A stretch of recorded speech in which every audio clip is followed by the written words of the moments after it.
Good afternoon, and welcome to today's Advance-CTR Clinical and Translational Research Seminar Series, featuring our distinguished speaker today, Professor Tejal Desai, who is the Sorensen Family Dean of Engineering at Brown University. Dean Desai is an accomplished biomedical engineer and academic leader who has published over 250 peer-reviewed articles and patents, and has been recognized nationally at many levels. She served previously as the president of the American Institute for Medical and Biological Engineering, and in 2015 was elected to the National Academy of Medicine, and in 2019 to the National Academy of Inventors. Prior to coming to Brown, she was the Deborah Cohen Endowed Professor of the Department of Bioengineering and Therapeutic Sciences at the University of California, San Francisco, and professor in residence in the Department of Bioengineering at UC Berkeley. She was also the inaugural director of the UCSF Engineering and Applied Sciences Initiative known as HIVE, Health Innovation via Engineering. I would also note that Dean Desai is an alumna of Brown University, receiving her Bachelor of Science degree in Biomedical Engineering and her PhD following that in bioengineering jointly from UCSF and UC Berkeley. It's my pleasure to introduce Dean Desai, and the title of her talk today is, as indicated, is Micro and Nanostructured Materials for Therapeutic Delivery. Great. So thank you so much for the introduction. And it's really a pleasure to be here today. I've been at Brown for about 6 months now, and I'm really enjoying my time back on campus and the ability to really interface with so many different researchers and investigators on campus as I'm transitioning my lab to Brown. So today I wanted to talk about my interest in micro and nanostructured materials. And particularly today, I thought I would focus on some of our more recent strategies to modulate the immune system.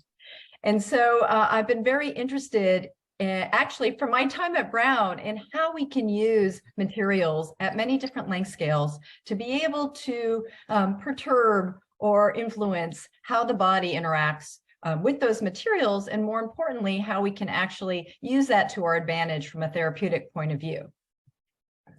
So just to give you a little background, my lab has been focused in the past 20 years on how can we take materials and manipulate everything from their chemistry and morphology to their topographic interactions in order to really address areas at the interface of biology. How can we use these materials to better penetrate tissue barriers, things like the mucosal interface, the skin? How can we use these to penetrate biological hydrogels, like our mucus, like the layers of films that line many different body cavities? How can we use our ability to engineer different length scales in order to penetrate and interact with cells and influence cellular trafficking? And finally, how can we use or design these materials to better interface with the immune system? And in all of these types of materials that we're developing, we really take inspiration from nature. How can materials be designed with a particular interface that allows for us to intimately interact or engage with biological systems? And so I won't go through all of the different types of materials that we're developing, but for example, some of the work that we've done has taken inspiration from things like viral spike proteins, where we're decorating particles with different types of topographies and chemistries in order to better penetrate biological barriers. We've taken inspiration from things like geckos, which are able to climb walls and have very strong adhesive capabilities. And therefore, we can design materials that have better adhesive qualities. And finally, what I'll talk about today is the ways in which we're sort of designing different length scales in order to, again, engage with the immune system. And the other part of my lab, which we're really interested in, is by understanding both biology and material science, we can then use that to better develop materials and devices in order to translate into a variety of applications. And so another portion of my lab, and I won't talk about this, is how we take those materials that we've developed and actually move them into the clinic or commercialization space. And we've done that from everything from devices for delivering drugs to the eye to developing medical implants that we can use for a variety of vascular and cardiovascular diseases. So given the time today, I'm going to focus on how we can tune the structure of materials to really modulate biologic function for therapeutic purposes. And in particular, the question that I want to pose is, are we able to design materials to really modulate the immune microenvironment? Why is this important, and why, as a bioengineer, should I actually care about this? Well, one of the things that we've become very interested in is ways in which we can make immunotherapy more effective. And can we do that from a materials point of view? So some of you might be familiar, but cytokines are a very powerful molecule in the body. And in fact, they have a number of different functions that have been highly studied and both effective. But in this powerful role that they play, they're also quite problematic from a drug delivery standpoint. First of all, cytokines are often quite pleiotropic. So they have many different functions. They can function both, for example, something like IL-2 as being an anti-tumor capability, but also can be pro-tumor or immunosuppressive. And so how can we use materials to really regulate their function? They also often are limited through negative regulation. And so if we want to amplify function of something like a cytokine, we may be limited by the biology that's around us. And so nature's solution is often very effective in terms of homeostasis. But when diseases occur or when something goes awry, it often leads to a poor therapeutic. And so from a drug delivery standpoint, we're really interested in how do we take the features of cytokines, which are small signaling proteins often used for cancer or autoimmune disease applications. And as I mentioned, our pleiotropic have multiple agents or actions. And how can we then overcome the challenges that are associated with that? One, that they're not very bioavailable. So when you administer a cytokine, they don't keep their efficacy. They don't target the correct place within the body. They often have a very short half-life. So cytokines are very potent, but don't last a long time. And there's a small therapeutic window. That is, if you overdose cytokines, they can actually lead to things like cytokine storm, severe complications within the patient. And so our approach is, can we think about a better way to deliver, where we can have a platform that is applicable to many cytokine targets, that we can reduce the side effects that may be present in dosing. Again, extend the half-life of these potent molecules, and really tailor an immune response. So how might we do this? Well, the strategy that we've been really thinking about is, instead of delivering cytokines to a given site or given them systemically, can we enrich or actually amplify the body's own response using a biomaterial strategy? And we call this cytokine capture. The way we began to approach this is that, we are really interested in developing materials.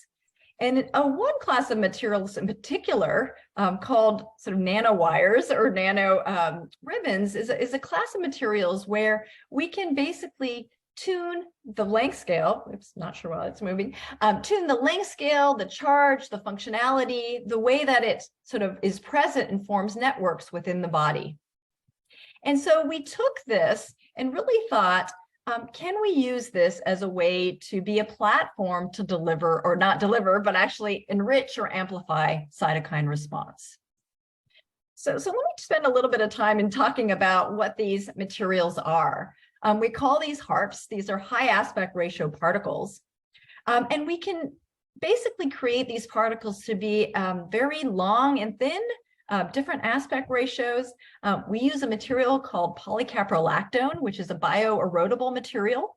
It's the same material used in sutures. But one of the things we really like about PCL is that it has a very limited immune response, and so that it's very biocompatible. It actually degrades into a fairly benign component. And what we can do is we can actually create these long aspect ratio particles by using a method called nanotemplating. The way I like to think about this is that if you've ever, those of you who've ever played with Play-Doh, and there's a sort of spaghetti-like machine where you can sort of press the Play-Doh and squeeze the handle and it will come out as these little ribbons, or pasta making. We do that, but we do that at a very small scale. And so we basically mold a nanoporous membrane across a polymeric film and then squeeze that film through heat and pressure, and then we're able to create these sort of ribbons or wires. These can be controlled in terms of the diameter, as small as the pore size of the membrane, typically 20 nanometers, but they can be very long, up to microns in length. We can also create a polycaprolactone that has a functional handle, so we can then tether different molecules to this PCL. Why is this important?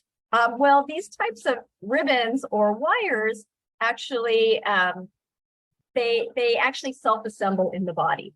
So when we inject these nanowires, they create sort of a scaffold. We can inject them through a needle, but when we then put them into 37 degrees with a porogen, which is a gelatin mixture, they then self-assemble into these complexes.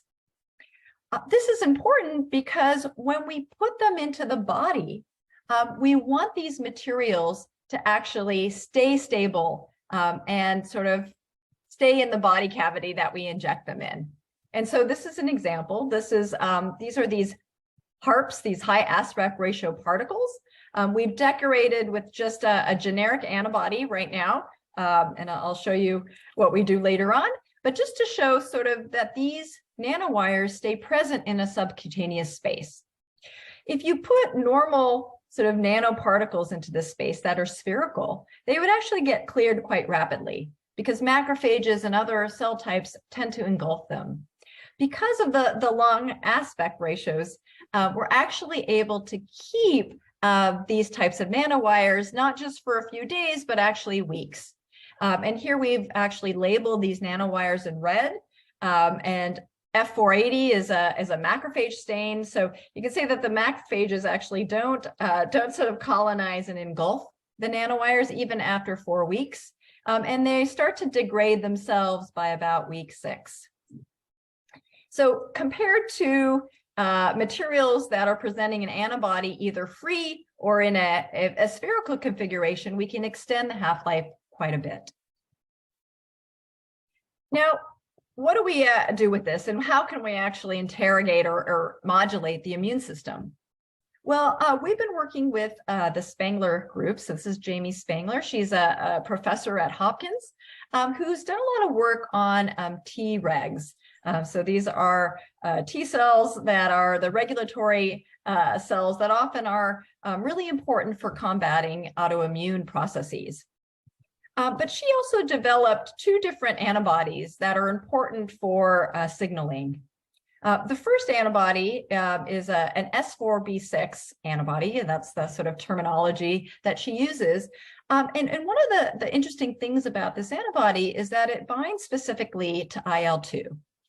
But it binds in a domain where when it's bound, it actually sends a very strong signal to CD8 positive cells. So these are some T activating cells and NK cells, but a very weak signal to T regulatory cells.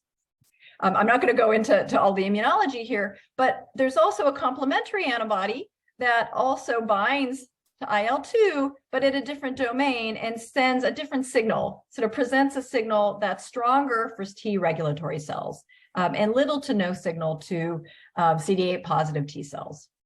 So two different antibodies that bind to the same molecule, or same cytokine, but give sort of two different outputs. So we were interested, could we use these antibodies as a way to amplify signal within a certain region? And so we took our nanowires and we complexed them with these antibodies.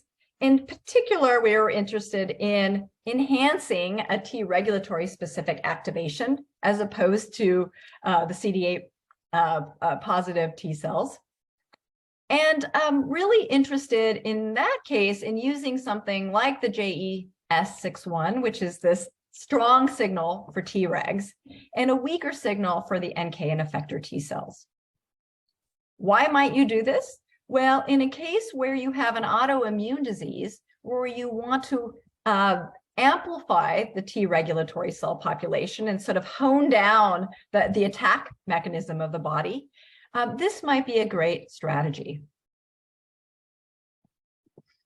And so what we did is we labeled these nanowires with the antibody of interest, the JES6, and we looked at whether there was amplification of Tregs. And so this is just one diagram showing that, where we showed that we got this enhancement of FOXP3 positive nuclei in the site of injection. So why is that important? Why do we care?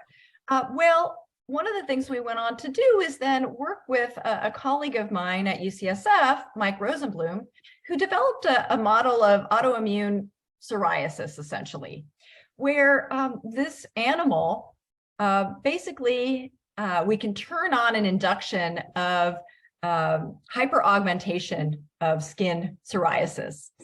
And this leads to basically an acute dermatitis or an influx of CD4s into the skin. But the hypothesis was that if we sort of pre-treated this mouse with these nanowires that have this amplifying signal to T regulatory cells, that we could actually lessen the response and sort of lessen the acute dermatitis. And so we actually did that, and we showed that by using these nanowires, one injection under the skin, turning on the activation of this mouse model, that we can not only sort of obviate the development of skin plaques and sort of this acute dermatitis, which is shown in panel on the right, compared to the panel on the left, which shows these very severe immune infiltrates, but that we actually see significant upregulation or sort of presence of T regulatory cells versus T effector cells, and this diminishment of skin plaques. And so we're excited about that because it allows us to think about using materials as a way to present specific potent signals or amplify those signals within the body. But one of the things that came out of this work was our interest in what about trying to present multiple biologics? So in this case with the nanowires, we only had sort of one antibody showing one signal, in this case, a signal that sort of captured IL-2 in a specific way. But are there ways in which we can really tune how those signals are presented on a synthetic material? And this actually led us to a slightly different strategy, but you'll see how we sort of brought these together later on. And this strategy was to think about how we could decorate the surface of materials in a way that we could control efficient protein loading or antibody loading.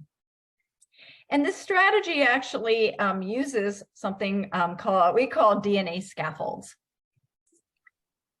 And the concept is again, fairly simple, where if we can create a material that presents on the surface, not just the polymer handles, but actually a complex DNA polymer material or a scaffold, by controlling the hybridization of a biological entity that is conjugated with a complementary strand of DNA, we can actually engineer where on that surface the complementary biologic engages. So in this diagram, what I'm showing you is a particle that we create. This is something called PLGA. It's, again, a biodegradable polymer often used in medical implants. But what we've done is we've actually conjugated PLGA to DNA strands.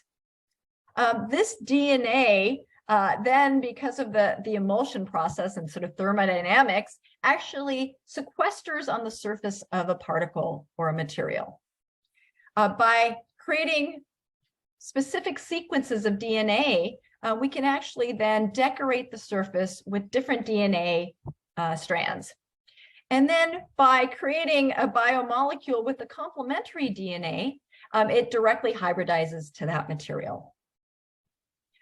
This is a hybridization process that happens really fast. So if we create the material and then we incubate it with complementary DNA, we get these sort of matches that happen very quickly.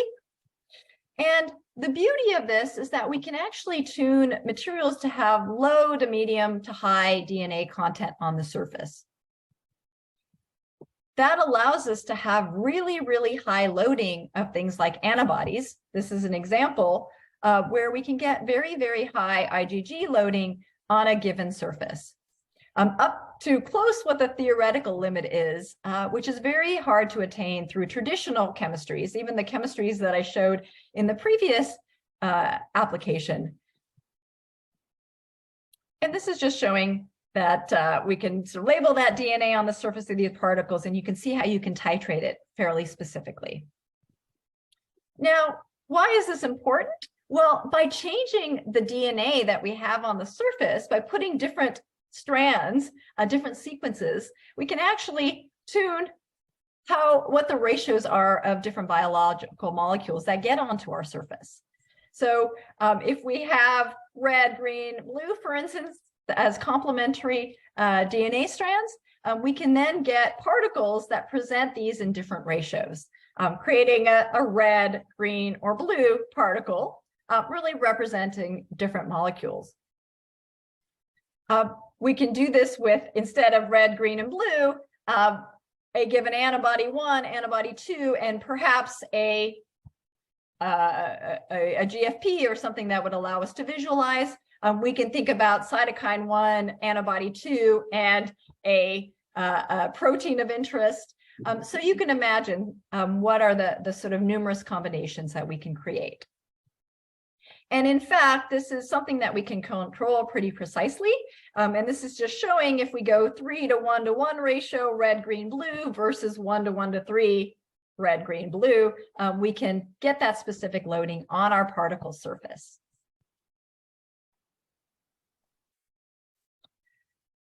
One of the things we're often asked is, you're using DNA on a particle. Isn't that very sensitive to being cleaved, especially when delivering in vivo? Well, we actually have shown that when you put DNA as a scaffold, but then decorate it and sort of complex it with a protein, you actually get very, very high stability. And so if we're using DNA not to present by itself, but really as a handle to have either antibodies or larger proteins, they get shielded and scaffolded, and they actually last fairly long periods of time. And in fact, what we see in serum is that we can protect and sort of hold those antibodies quite stably for periods of days to weeks. And in fact, some of the studies that we've shown, we can actually have something like IgG FITC last on these particle DNA scaffolds for upwards of about a week.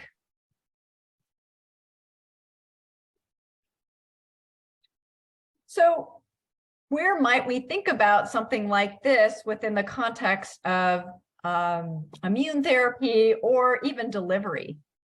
Well, one of my collaborators at UCSF, Wendell Lim, has been very active in developing different types of CAR T therapy, in particular interested in engineering these chimeric antigen receptor cells such that they're more specific and more targeted to their site of interest.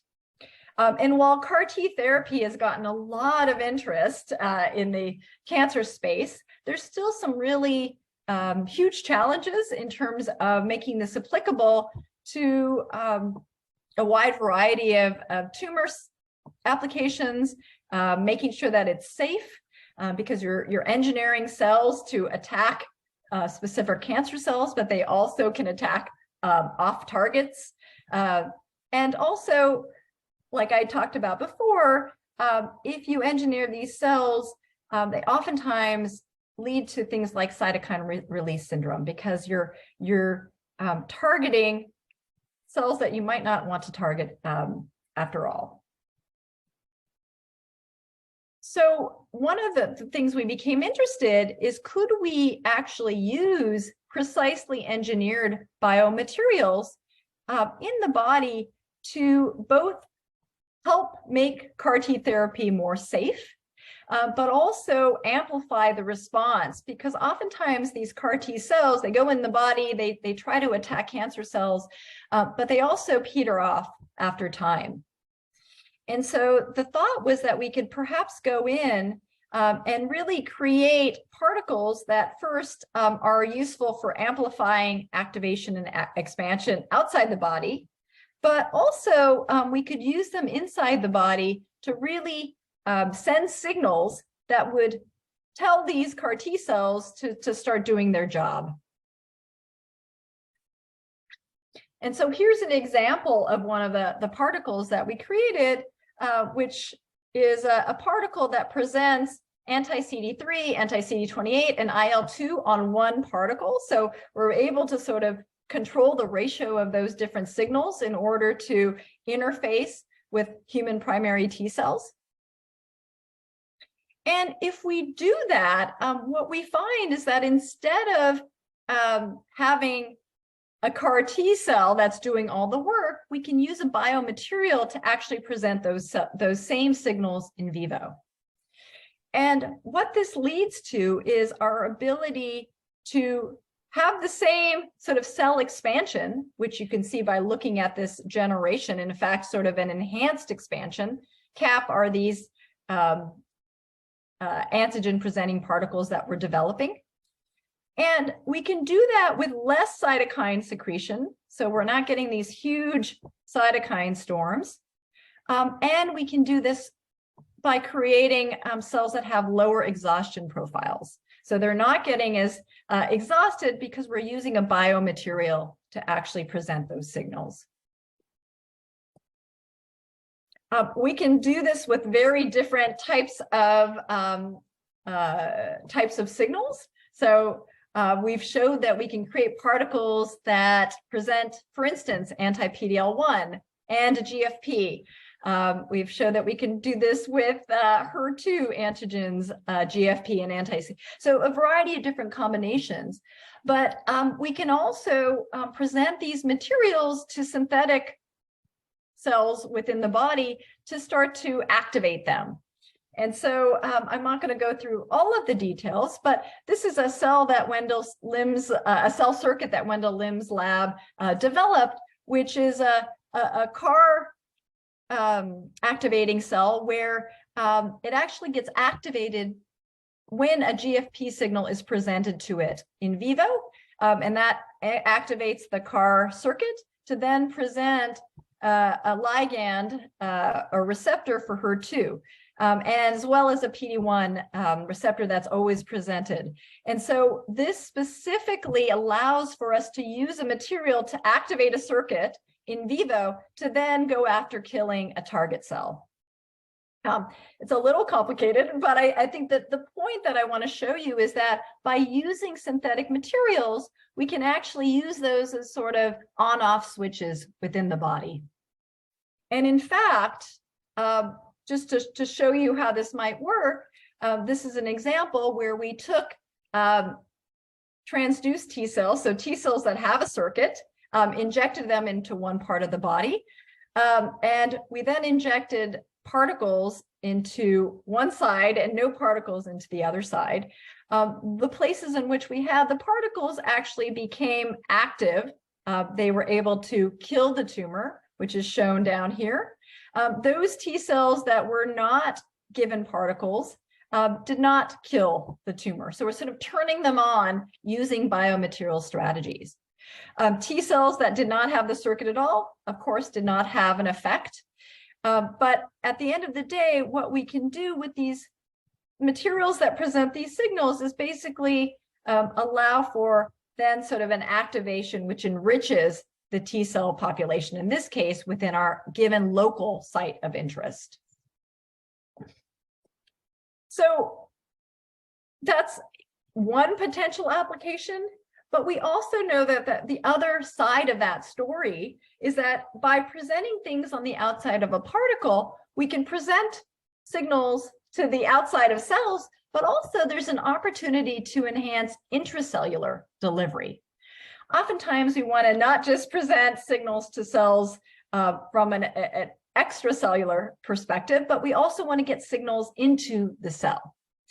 And so can we use this type of strategy to actually design multivalent particles that have more on-target versus off-target effects? And so just to give you a perspective, one of the things that we often want to do is we want to have a particle that has a target ligand that carries a therapeutic to come inside the cell. And then that cell would release its therapeutic and be able to either kill or initiate a response. We are interested in a model disease system, in particular prostate cancer, which has a really nice antigen that prostate cancer cells express on the outside of the surface. In a normal prostate cancer cell, you have a prostate-specific membrane antigen, PSMA. In a diseased cell, this actually gets upregulated. So it's a really nice model system for if we want to create particles that interface with a ligand, but then are actually directly brought into a cell. And so by having these sort of DNA scaffolds, we can actually control very precisely and sort of understand how many target ligands are required to have optimal cellular uptake. How can we present these in the most efficient way? And how can we design chains that really target the functional cells versus the non-functional cells? And I won't spend a lot of time again. I know I'm limited on time today, but one of the things these DNA scaffolds can do is, again, allow us to precisely control the density on the surface. And so we can take something like a CUPA, which is a ligand that specifically binds to PSMA, and we can say, ask the question, how many ligands do we need to put on our particle to be efficiently taken into the cell? And what we see is, in this case, right, if we have somewhere between 100 and 200 CUPA per nanoparticle, we actually get much more uptake, which is depicted in sort of showing the red dots or particles that are actually taken up by these cells. Why is that important? Because finding that optimal ligand density helps us think about the best way to interact with immune cells, the best way to interact with target cells, the best way to really deliver therapeutics such that we get favorable interactions. We know that designing the types of interactions and the types of ligands on our surface really build on thermodynamics, build on the flexibility of what's presented, build on the membrane fluidity of our cell. But what's interesting is that if we actually look at what we saw in our experiments and what actually makes sense from a theoretical point of view, we find that it actually compares quite well. Why 100 to 200 CUPA per particle get the best internalization? Well, if you just look at the numbers and sort of what we know about prostate cancer cells and how they present their ligands, what we know is that typically in a particle, that has about 100 to 200 a CUPA, we're getting a ligand density of about 800 to 1600 per micron squared. If we look at the cell itself and we sort of calculate what is the theoretical number of receptors on that cell, we actually see that the receptor density matches quite nicely. And so it's not a surprise that that density of a targeting agent actually corresponds well with the uptake. And so we can use this to really think about how do we design the optimal particle to both interface with the immune system, but also have our ability to get better uptake and better therapeutic targeting. Okay, so I know I have about maybe 5 to 7 minutes left. And so I just want to talk about one quick other application, which we are also very interested in. And that is, can we design materials at the nanoscale to combat infection? Again, another aspect of modulating our immune system. And in this area, what we've really been interested in is, could we try to develop materials that can overcome our resistance in terms of barriers to treat lung infection? Most of you are probably aware of that antimicrobial resistance is something that is increasing quite dramatically within antibiotic classes. In things like lung in particular, it's becoming harder and harder to treat a variety of infections. And part of it is sort of the development of biofilms, which preclude therapeutics from crossing into the lung or sort of the defective cell interface. But the other part of that is that even within that, the antibiotics that we're delivering are less effective.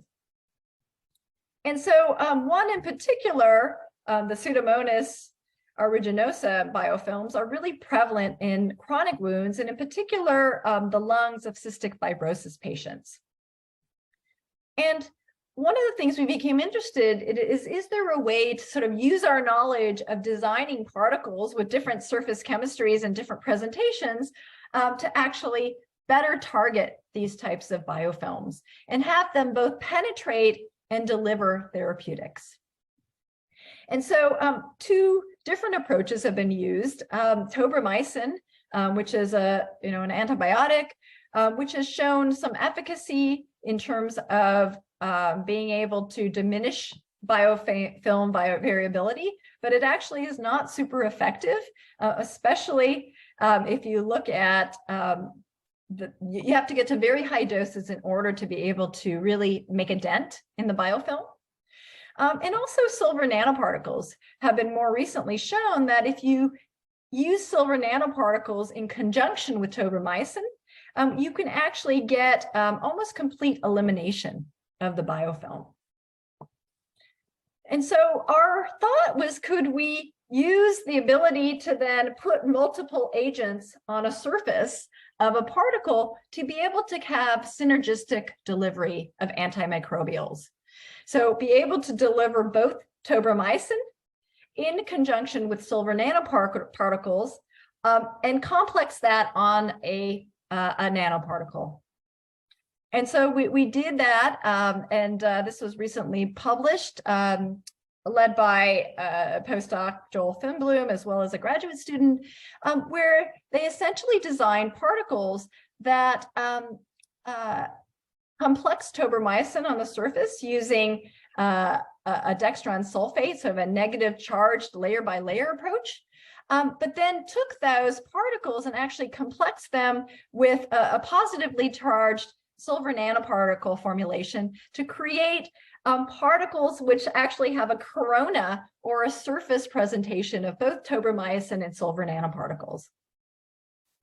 And we looked at all different types of formulations, being able to change the charge, change the ratios, change the presentation on the surface.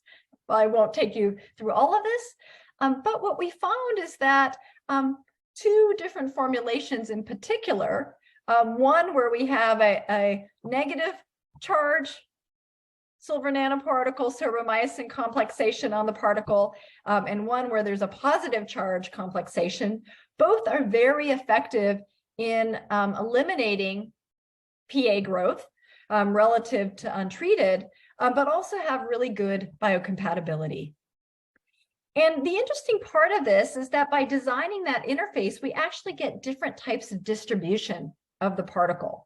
So same type of formulation in terms of both having silver nanoparticles and turbomycin on a nanocomplex, but one is negative and one is positive.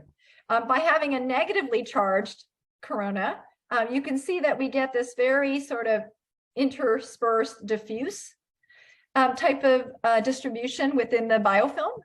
But having the positively charged, we actually get a more robust aggregation and a more complete coverage.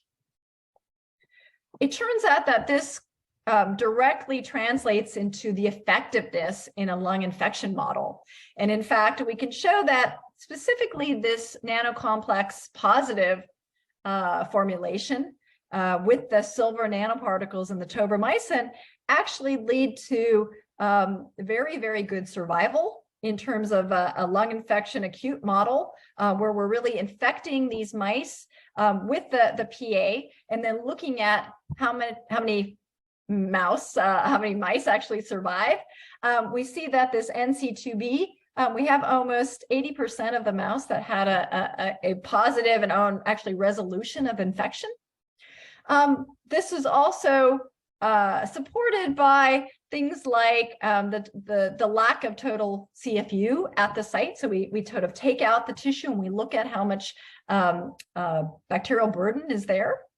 And you can see in histological images that these nanocomplexes actually do a really good job of sort of clearing out the infiltrate and actually reducing the biofilm complex.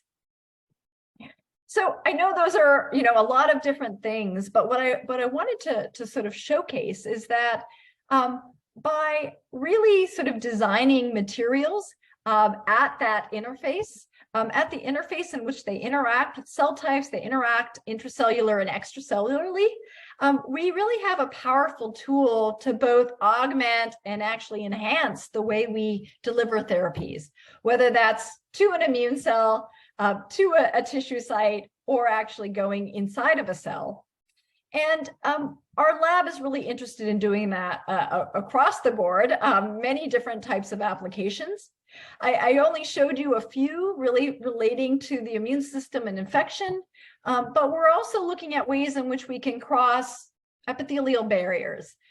We have a new grant that's looking at ways in which we can use our ability to design nano structures and nano wires to be able to penetrate nasal mucosa, be able to deliver therapeutics for infection in that space.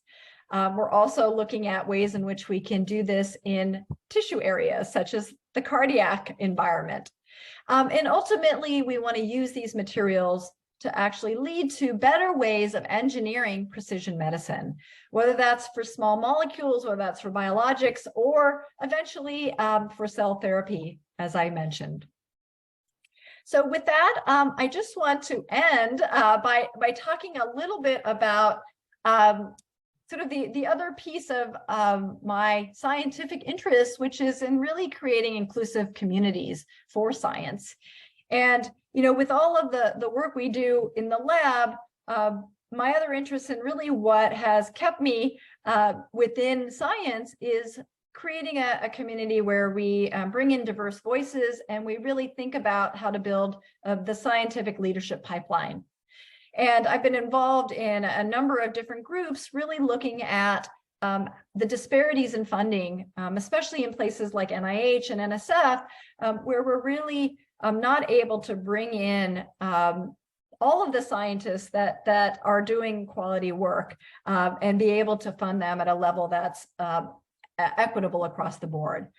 So I don't have time to really talk about this, but I'm really interested in everything from how do we increase the visibility of scientists across many different backgrounds? How can we think about diversifying faculty hiring? Especially how do we bring in the scientific leadership pipeline that we need to create a robust, innovative, and creative scientific community.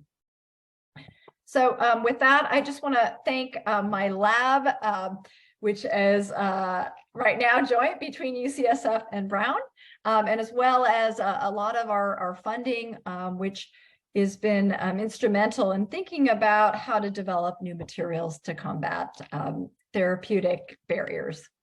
And with that, I will end here. Happy to take any questions.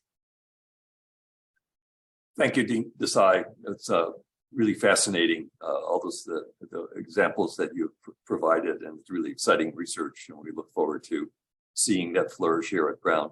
I would remind everyone, the attendees, that if you have questions, to please put those in the chat, and we will then relay them over. At this point, there's a commentary. Let's see. There's a new message. No, that's okay. There was a comment question from Tanya Sawaya. Have you measured functional outcomes? I guess this refers to the very first example on psoriasis. I'm interested in knowing whether treatment helped with the burden of illness, quality of life. This was a collaboration with your Johns Hopkins partner. So I think in the mouse model, it seemed that there was a phenotypic change in terms of the, in addition to the cytological changes. But do you have a further answer to that in terms of has that work led to treatments that are being used in the clinic?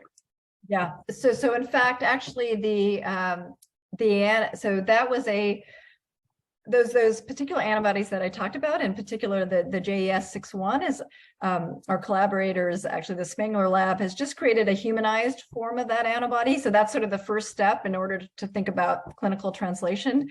And so we are actually now working on, can we use that humanized antibody? Specifically, we're looking now at diabetes as a model, because that's a little bit more amenable to how we can sort of test the humanized version, and particularly looking at T cells derived from human patients, and sort of looking at whether we can have sort of effective activation of that population within humanized mouse models that then have a humanized antibody. So, still several steps to think about the actual translation. But from an animal model, we're certainly seeing the effects. They have done, the Spengler group has actually done work in MS as well with this antibody. There's a couple of other groups that are looking at it for other types of autoimmune disease as well. Okay.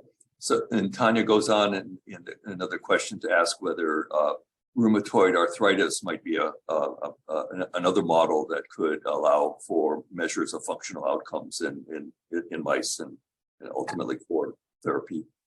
Absolutely. Yeah, I think, we would love to explore different options. I think one of my hopes is that sort of coming over here to Brown, we can think about other collaborations and new ideas of sort of where we could take this, both on the autoimmune side, but also on the activation side.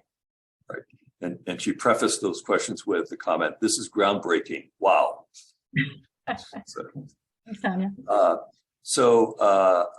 have a question with regards to the optimal particle size. You mentioned in one of the slides 200 nanometers for the PLGA spheroids. How much does that vary with particular application? It does vary. So in fact, from an if you are trying to target extracellularly, you definitely want to be on the micron scale, and we found 1 to 2 microns as being sort of optimal for accessing receptors, but not being internalized, so surface bound receptors. But if you want internalization, you do need to get down to about 200 nanometers. And on that 200 nanometers, right, sort of a density of about 200 molecules per sort of ligand, depending on, again, the expression on your cell type. So there's a bit of engineering both on the particle, but then what is presented. on the particle, and how does that actually interface with a cell and its receptors.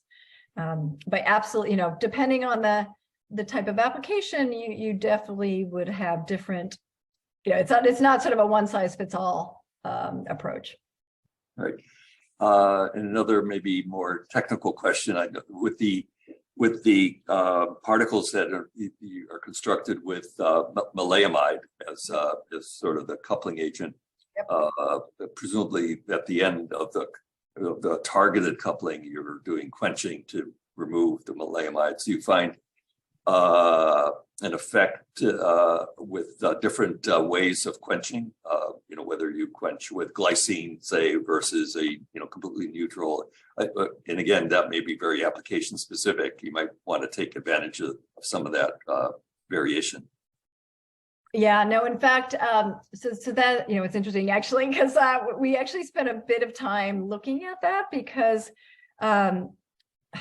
so PCl in general is not the easiest polymer to modify. And so when we started using it, the reason we really like it is actually by tuning the molecular weight of PCl, you can sort of very precisely tune its degradation profile. And so from that perspective, it's actually in some ways better than PLGA, which is another, biodegradable material. But we found that, in fact, we weren't getting enough efficiency. And so when we were quenching, we were actually losing activity. So, I think there's a little bit more to do in terms of optimization, but it also steered us to think about some of the other surface chemistry, including the DNA, because we couldn't get higher efficiency with that type of maleimide strategy, because we would sort of saturate it, and then we would lose any more efficiency within that surface. Let's see. Don't see any other questions appearing at this point, but we have a few minutes left. Would you be willing to share some of your the sort of guideposts and people and opportunities that led you down the career path that you've chosen, and all this fantastic research that's going on? Absolutely. I mean, I guess, I should say it all started at Brown. So I was an undergrad and did research in Edith Mathiowicz's lab. It sort of was introduced to polymer systems as an undergrad. I then, my PhD work was actually more in nanotechnology, silicon-based devices and sensors. And so really, my scientific path has actually allowed us to bring those two components together. So one, polymer materials, what we can use in terms of drug delivery, but then two, the fact that we can tune the structure of materials very precisely at the, both atomic and micron scale. And so what has really driven what we've done with those materials is being in a place that has a lot of problems to solve, and as an engineer, really being interested in solving those problems. And so one of the reasons I actually was really excited to come to UCSF now 18 years ago, and then now back to Brown, is that, being in a place where people, the clinical world and the basic science community has a lot of interesting questions. And as an engineer, we can propose solutions and hopefully sort of collaborate and partner with both the clinicians and the basic scientists. And so I really believe in the trifecta of engineering and medicine and basic science coming together in order to go in directions that you might not anticipate. 5 years ago, we didn't do anything in the immune space. And so I think, again, sort of seeing where the field goes and then people saying, well, could you imagine designing something for that? Or we have this challenge and we really need to figure out how do we make this a more safer, effective therapy, has really guided a lot of what we've done scientifically. And then I think the other thing is, being open to new ideas. We're very open to feedback and, hey, this is never going to work. You're thinking about it all wrong. Let's use that to actually inform how we do it, as opposed to feeling like, okay, here's an engineering solution, and we're gonna try to cram it down somebody's throat. Well, I think it's great that we're going to benefit from your return to Brown, and we're looking forward to all the collaborations that we hope can be engendered by this. And I would encourage all the participants who haven't provided any questions, if something comes up, please contact Dean Desai directly. Have a comment on the chat from Marwa. Thanks for the great talk, Professor Tejal. Really enjoyed. Tanya Sawaya comes back on to say, welcome to Brown, Dr. Desai. We are excited to have you. And I'd say it's not only Brown, it's Rhode Island. I think one of our themes in Advance-CTR is that we can have impact in this state. It's and that we can scale things and perhaps have Rhode Island serve as a laboratory or a collaboratory, as some have mentioned, to develop new platforms and new technologies that can be scaled to other areas. So let me just, in my last comments to the group before we sign off, please. For those of you who have participated in this webinar, you'll receive a survey for feedback soon after the end of this talk. And we encourage you to complete the survey and tell us about your seminar experience. And I'd also like to remind you that the next Distinguished Seminar Speaker Series presentation will be on April 13th. And it's Dr. Arcolio will be presenting then. And the topic is reduce disparities in childhood asthma, pragmatic process, and program implementation evaluation. So with that, I think we can all sign off. Thank you again, Dean Desai. Appreciate it. Bye.